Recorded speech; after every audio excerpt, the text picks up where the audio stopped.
Olá pessoal, meu nome é Taif e hoje a gente vai falar sobre um pouquinho sobre elementos químicos. Vamos ver o que sai, né?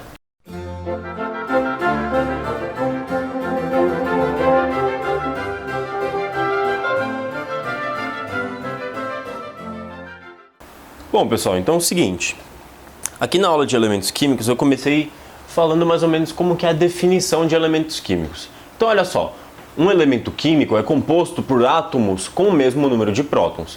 O que significa isso, pessoal? Significa que se você pegar dois átomos com o mesmo número de prótons, eles vão ser considerados sempre o mesmo elemento químico.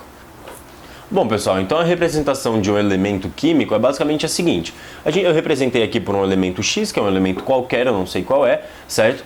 E esse elemento X possui um Z aqui, que a gente chama de número de prótons, tá? Também pode ser chamado de número atômico.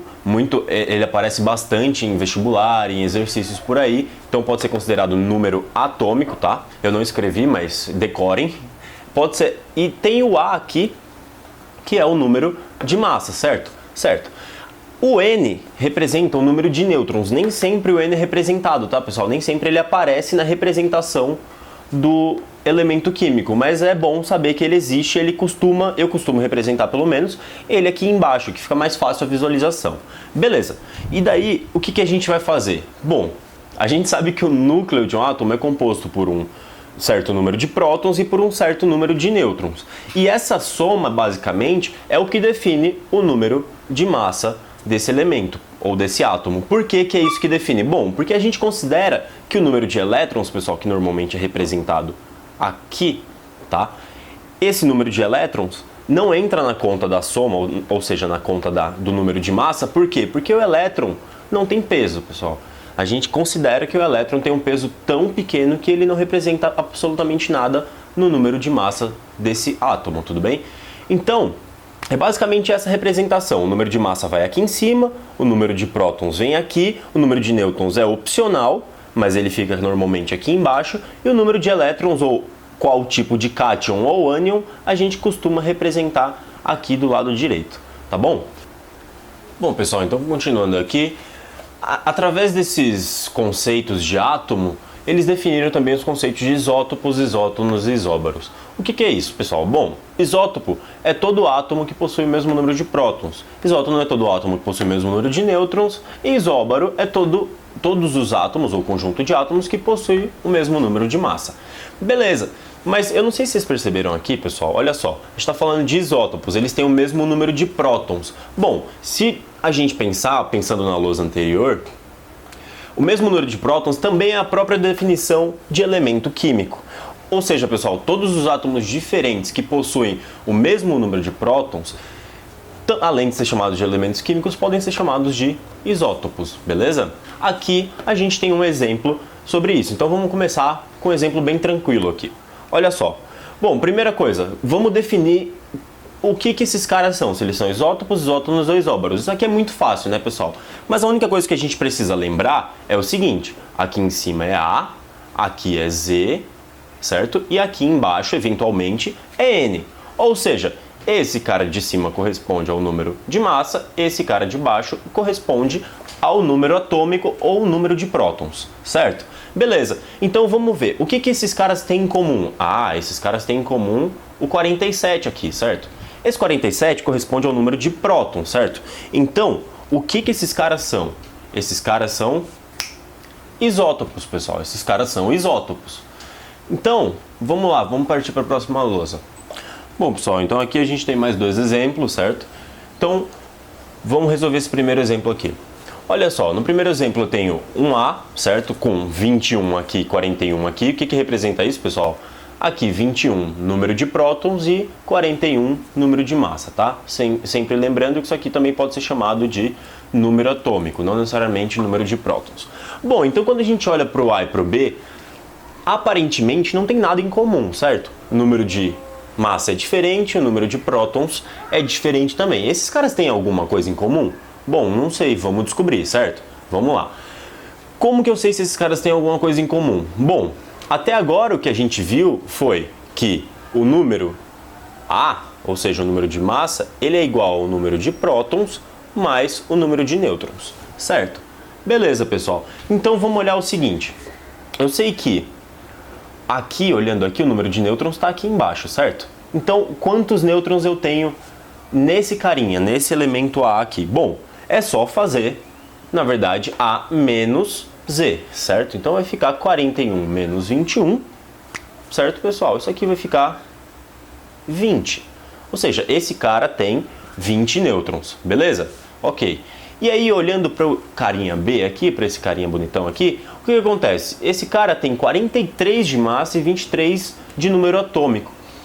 Será que tem alguma coisa a ver com A? Bom, de novo, vamos descobrir o número de nêutrons, né? Só para ficar mais completo, tá? Então, 43 menos 23, a gente sabe que esse cara também tem 20 nêutrons. Opa, não tinha nada em comum até agora, né, pessoal? Beleza, então esses caras são isótonos. Por que eles são isótonos mesmo? Porque eles têm o mesmo número de nêutrons, tudo bem? É isso. Então, olhando para esse outro exemplo aqui, o exemplo 3, o que eu fiz? Eu peguei dois elementos químicos, um elemento T e um elemento W. Eu não sei se eles são iguais, tudo bem? Mas, bom, o exemplo está me dizendo que eles são obrigatoriamente isóbaros, pessoal. Então imagina que isso é uma questão que está na sua apostila, e aí o cara vai te dar um texto gigantesco lá, vai te fazer ler, e vai falar em algum momento que eles são isóbaros. O que é isso mesmo? O que significa isso mesmo? Significa que ele tem o mesmo número do quê? De massa, né? Então, beleza, vamos lá, vamos fazer essa conta? Beleza, vamos fazer essa conta. Bom, pessoal, então vamos resolver aqui em cima esse exemplo aqui. Ele falou no texto que é isóbaros, certo? Bom, se ele falou no texto que é isóbaros, eu estou assumindo que essa quantidade, esse número de massa, é obrigatoriamente igual a esse número de massa, porque eles são isóbaros, pessoal. Não pode esquecer que isóbaro é mesmo o número de massa. Tudo bem? Então eu coloquei aqui em cima que 5x igual a 4x mais 8, né? Só passar esse cara para cá, e aí vira x igual a 8. Bom, já que a gente sabe que o x é igual a 8, é só voltar nesses carinhas aqui, e onde tiver x eu vou substituir por 8, tudo bem? Então vai ficar 5 vezes 8 aqui em cima, tá? Vai ficar 10 mais 8 aqui no T, 4 vezes 8 mais 8 e 11 mais 8. Bom, vamos só conferir para ver se eles realmente são isóbaros? É só olhar aqui. Então o elemento T vai ter 18 nesse cara, vai ter quanto? 40 aqui, né? 5 vezes 8. Certo, pessoal? Beleza. E o W, né?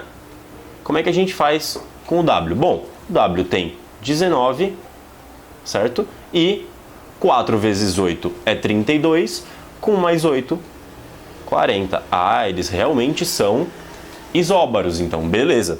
Eles são mais alguma coisa? Não sei. Será que eles são isótonos também? Bom, vamos descobrir, né? Então vamos calcular o número de nêutrons rapidinho aqui. 40 menos 18, pessoal, dá 22. Em compensação, 40 menos 19 dá 21.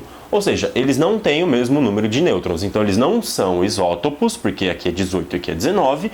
Eles não são isótonos, porque aqui é 22 e aqui é 21, beleza? Mas eles são obrigatoriamente isóbaros, porque ambos têm 40 de número de massa, tudo bem?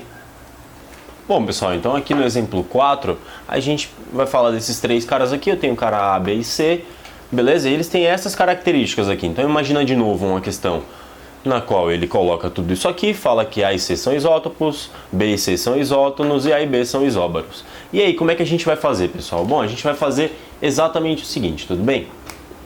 Bom, então já que eles são isótopos, pessoal, o A e o C, eu sei que 40 é igual a x menos 3, tá? Como tá aqui em cima, então x é igual a 43. Ah, beleza, então. Então, o que a gente tem que fazer? Bom, além de achar o x, que era uma das coisas importantes na questão, certo? A gente está preocupado também em preencher essas lacunas aqui, olha só. Tá faltando espaço, tá faltando coisa aqui, a gente sabe, tá faltando coisa aqui. A gente pode também preencher o número de nêutrons, né? Então, vamos fazer tudo isso, beleza? Então, pessoal, a gente sabe que o x é 43, o que resulta no número de prótons de C é o seguinte. No número de prótons, 40, certo? Bom, continuando a conta, a gente sabe que aqui é 2x menos 1, né, pessoal? Então fica 85 aqui em cima, certo? Beleza. E o que mais? Bom, vamos preencher todo o resto que falta aí, beleza? Vamos preencher, então vamos lá. Bom, a gente sabe que A e B são isóbaros, certo? Opa, A e B são isóbaros, pessoal. Então vamos ver quanto que dá aqui em cima. Bom, então deu 80, certo? Beleza. A gente sabe também o quê? Que B e C são isótonos. Opa, B e C são isótonos. Então, primeiro, a gente precisa descobrir o seguinte, pessoal. Precisa fazer a conta de quanto que dá aqui, certo? 85 menos 40 é exatamente o número de nêutrons que eu vou ter. Que dá quanto? 45, certo? Beleza. O que mais? Bom, a gente sabe que, de novo, B e C são isótonos, então obrigatoriamente eu tenho a mesma quantidade de nêutrons aqui, certo? Então a gente tem 45 aqui e aqui, ok. O que falta, pessoal? Falta alguma coisa? Bom, falta preencher o resto, certo? Então vamos lá. 80 menos 45 dá quanto? Aqui no meio eu vou ter o seguinte. Então fica 35 aqui, né, pessoal? Beleza, e o que falta? Bom, falta só saber o número de nêutrons aqui, que aí é bem fácil, né? É só fazer 80 menos 40, então fica 40 aqui embaixo, certo, pessoal? Bom, então esse exemplo foi relativamente básico, mas era importante porque a gente precisa fortalecer esse aspecto, tá? Bom, pessoal, foi isso. Eu espero que vocês tenham gostado. Meu nome de novo é Taif. Até a próxima aula.